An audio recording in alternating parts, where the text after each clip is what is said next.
मोहम्मद आरिस, आज आप किस यूनिवर्सिटी के बारे में, स्कॉलरशिप के बारे में इंफॉर्मेशन लेकर आए हैं? आज मैं एक बहुत बड़ी अपॉर्चुनिटी लेके आया हूँ उन लोगों के लिए जो बाहर जाके स्टडी अपनी स्टार्ट करना चाहते हैं। हमाद बिन खलीफा यूनिवर्सिटी 2026 स्कॉलरशिप अनाउंस कर रही है उन स्टूडेंट्स के लिए जो कि पूरे इंटरनेशनली स्टूडेंट्स हैं और जो वो हर कंट्री के स्टूडेंट्स वहाँ उसमें अप्लाई कर सकते हैं। ये एक ऐसी स्कॉलरशिप है जिसके अंदर जो बैचलर के स्टूडेंट्स, जो स्टूडेंट्स बैचलर में, मास्टर्स में या पीएचडी में स्टडी करना चाहते हैं वो इधर अप्लाई कर सकते हैं। ऐसे स्टूडेंट्स जिनका बैकग्राउंड जो है ना अच्छा है, मतलब जिनका एजुकेशनल बैकग्राउंड बहुत अच्छा है, उनके लिए तो ये बहुत बड़ी अपॉर्चुनिटी है। उनकी स्कॉलरशिप में सिलेक्शन के चांस मैक्सिमम है।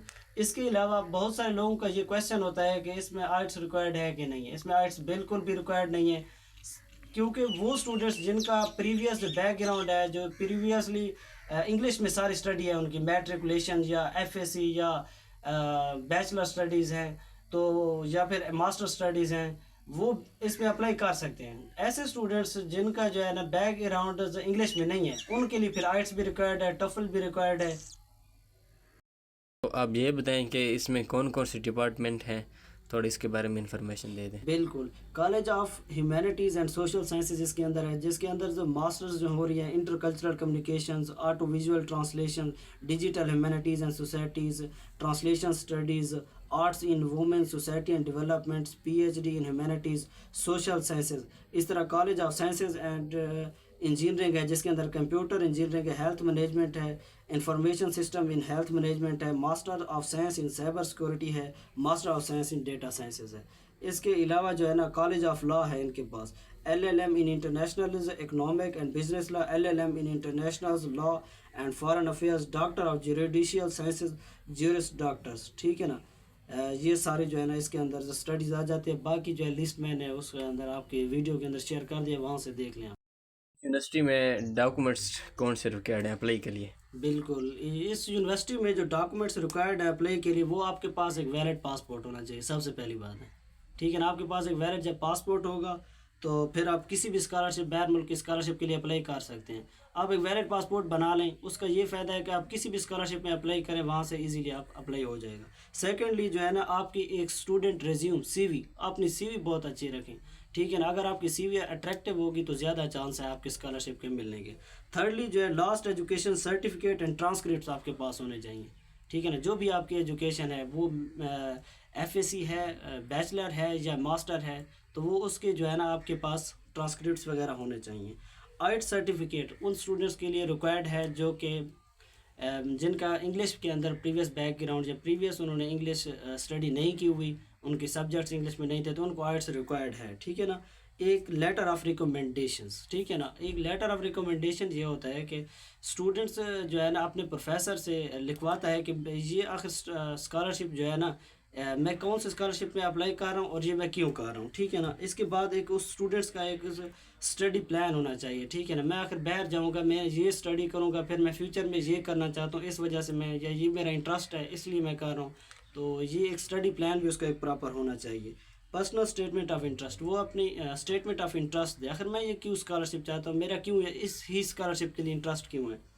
उसके बाद जो लास्ट है वो कहते हैं TOEFL results as per requirements. अगर रिक्वायर्ड किसी यूनिवर्सिटी के अंदर जो रिक्वायर्ड होता है, अगर यहाँ रिक्वायर्ड होगा तो फिर आप टफल देंगे, अदरवाइज नहीं।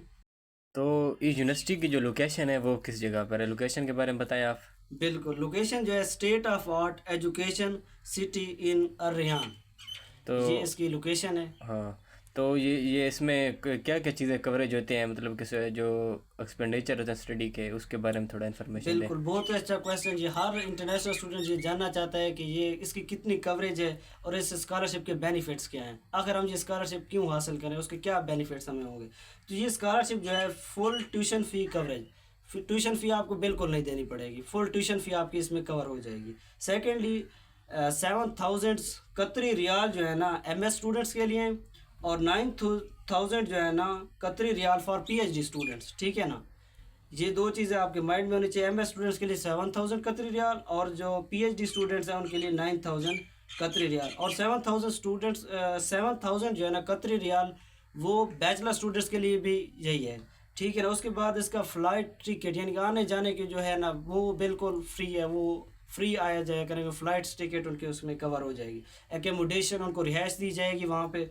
और ऐसे स्टूडेंट्स जो शादीशुदा हैं उनके लिए तो एक बहुत बड़ी अपॉर्चुनिटी है ये जो है ना, बिल्कुल फैमिली अलाउंसेस इसमें उस स्टूडेंट्स के कवर हो जाएंगे जो मैरिड हैं।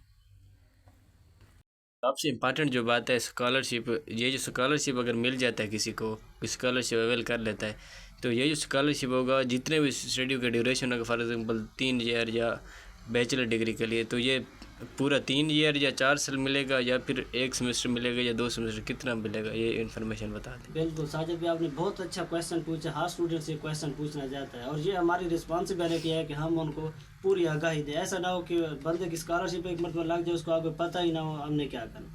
जब उसको एक स्कॉलरशिप एक मरतबा उसकी लग गई, वो एक यूनिवर्सिटी में इनरोल्ड हो गया, तो उसको हर सेमेस्टर के बाद जो है ना, यूजुअली स्प्रिंग सेमेस्टर के बाद उसको स्कॉलरशिप के लिए फिर से अप्लाई करना पड़ेगा, ठीक है ना। फिर वो इस स्कॉलरशिप कमेटी उसके ऊपर बैठेगी, देखेगी कि उसने मतलब कितने CGPA अटेंड किया। मिनिमम उसको CGPA 3 होना चाहिए, 3 से कम बिल्कुल भी नहीं होना चाहिए। अगर 3 से कम हो गया तो वो स्कॉलरशिप आपकी ख़त्म भी कर सकते हैं, कम भी कर सकते हैं, ये स्कॉलरशिप कमेटी के ऊपर होता है। ओके, शुक्रिया। स्कॉलरशिप के अप्लाई का लिंक जो है वो हमारे बायो में दिया गया है।